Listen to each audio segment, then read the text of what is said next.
If you have that pesky knot right between your shoulder blades, it's always stiff and tight, you're in the right place because today I'm gonna show you exactly why this happens and what you can do to fix it. What's going on, guys? Dr. Nick here. In today's video, we're gonna be going over why you experience that pesky knot in between your shoulder blades. Now, there could be many reasons for this. It's very hard to say this is the only reason exactly why you have it. But let's go over 3 common themes to why you have this. 1, shoulder mobility can contribute to this thing. 2, you could have referring pain from your neck. And 3, localized at the thoracic spine. In this video, we're gonna focus right at the thoracic spine to why this can actually contribute to this nagging thing right here. Now, focusing on the thoracic spine is a lot of times overlooked. Now, in life, when we're desk workers or we just have normal jobs, where a lot of times we're just sitting a lot of times in a slouched position, in a flexed position. A lot of things that we do in life is in this forward flex position. Now, when we zoom out and we think about the anatomy and how it can contribute to this area of discomfort, we gotta think about discs or bulging discs or herniated discs. Now, they're more commonly in the cervical spine and the lumbar spine, less common in the thoracic spine because we have our ribs that come out of our spine to protect it. But that doesn't mean that you can't have a lower level bulge at that thoracic spine level that contributes to the issue.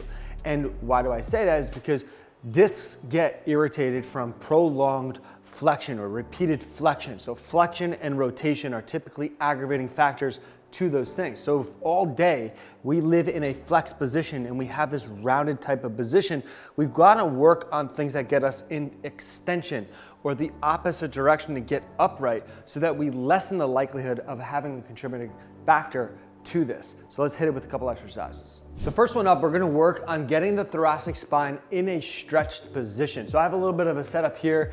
I'll go over a modification you could do as well. It doesn't have to be exactly set up like this. It's this concepts that you wanna take away from this that's gonna actually help you in the long run. So with this setup, I'm gonna have this foam roller right on my upper back, right where the thoracic spine kind of is. That just fell off. Let me actually correct this. So I'm gonna get this up like so and put it right there. So again, it doesn't have to be perfect. See how my setup just messed up right there. But this could be, I could line myself up against my stall bars and get overhead. It's the same type of thing here. So when I'm coming up like this, I wanna get my foam roller right on my upper back. This one's just gonna be used for my head, and I'm gonna take my hands and attach it to the kettlebell in front of me, or above me right now. Now my thoracic spine is in extension right here.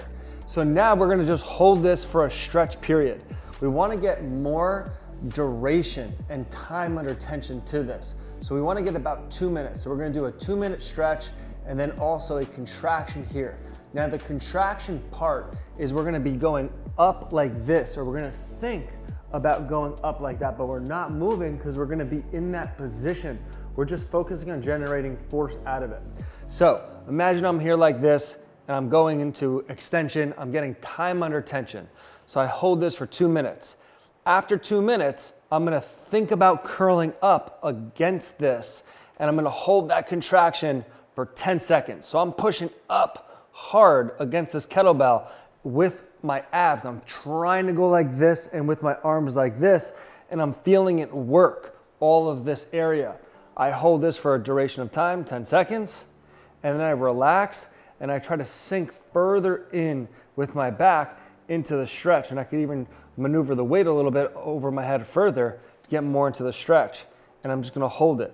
The idea is when we're in that position, we're getting time under tension to extend backwards. So you wanna get in that position, hold it for 2 minutes, and then push up for 10 seconds, and then you go further into the stretch. What that accumulation of time does, it teaches the thoracic spine to get into extension from being in a flexed position all the time. Now, this is a setup, like I said in the beginning, it doesn't have to replicate this exact setup. You can be set up in any way you want to get yourself in an extended position and have a little bit of support so that you can push up against and hold yourself in the position, such as putting myself up against my stall bars. When I'm in my house, I do it against my couch. You could be creative. It's the concepts and the idea to get the thoracic spine into extension. And we build those contractions into it to teach the body how to control out of that range and actually how to improve further and further into the range of motion in this specific stretch. The next one we're gonna focus on is eccentric. So after the stretch period, we now have an open window that we could actually work into. So now a weight is gonna be used, and that weight is very dependent on what you can control and feel confident with. So we're gonna use a foam roller for our setup again here, and I'm gonna put it right on my upper back. Now the idea is I'm thinking about a rainbow over the foam roller as I do this, but here's the biggest mistake that I see. A lot of times people just arch from their back when they try to get further and further over the foam roller. That's not the idea. You want your abs staying really, really stiff and just working on the upper back moving over. It's a very subtle motion that you have to have a good mind-body connection to perform. We're gonna use the weight to help us get further into a range of motion, to lengthen the tissue under load to create that extensibility. So from here, I have the weight, I'm just pushing up, my abs are stiff, keeping my arms locked out. I'm gonna start to control this weight backwards using my abs and my upper back to control that. And I get to a particular point where I feel like I can't control it anymore and I have to come back. But the idea is we're feeling all of this stuff right here working to control us back, because if we're thinking from what limits this motion is when we sit all day and we're doing stuff in a flex-based position, all this stuff gets tight. So we have to elongate it. So again, push up, arms locked out.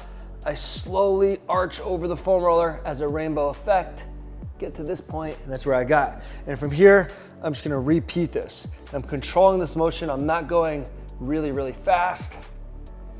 And I come back, and I'm feeling all the front tissue of my abs stretching as I do this. And I'm keeping in mind, keeping my abs super, super stiff as I arch over. Here, slow, and back. So I'm getting a nice stretch to my upper back as I do this by eccentrically loading this tissue, and I'm keeping in mind those nuances when I do this. I want to think about rainbowing over with my upper back, and at the same time, my abs are staying stiff to lock out my low back, and I'm just moving from my upper back. So it's a good mind-body connection with this, and you don't want to rush it. You want to do it slow and controlled, so you're doing it right and getting more intention to the area. All right, so the last exercise in this 3-step process is we started with the stretch, then we did eccentrics to elongate it. Now that we have this opened window, we want to work in actively teaching the body how to extend into the motion. We're going to use the same setup on the foam roller, and we're going to be focusing on mind-body connection to move the upper back. So we're here like this, putting it right where it was on the upper back. Arms are going to be behind the head, elbows are going to be forward. Now the thing here with this, again, it's a subtle motion to do this properly. We're not trying to arch over it and get further into the range of motion. That's not the concept. You want to have good mind-body connection to work on the piece that's not moving well. In this case, thoracic spine. So abs stay stiff. I'm going to think about rainbowing over the foam roller using my upper back muscles to create that motion. So I'm here like this, supporting myself.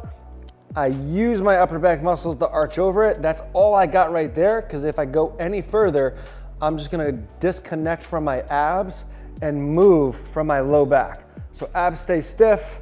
I get right to there. That's all I got. Now watch this area.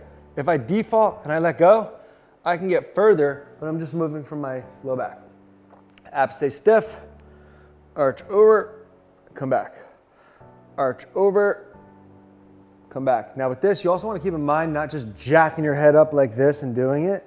You want to keep your head back into a neutral position, like so, and just arch over, come back.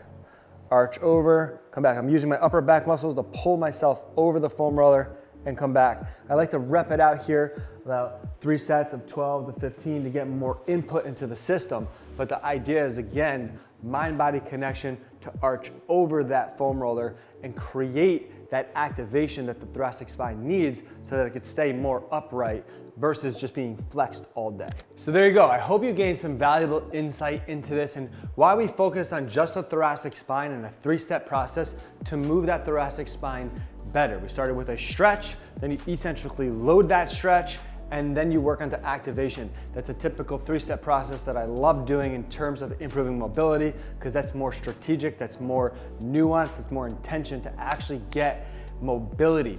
That's what you need, because you get input into the system to actually make the change. We can't just hang out on stretches for 30 seconds. That's the approach where we're using contract, relaxation phases, eccentric components, and activation to actually improve that area. So we focus on that upper back area to make that area move better, which ultimately could help that area that feels stiff and tight and knotty in between the shoulder blades. And if you did find value in this video, I'd greatly appreciate it if you support the channel by subscribing down below, like this video, leave any comments down below, and I really do appreciate the support. Until next time, this is Dr. Nick.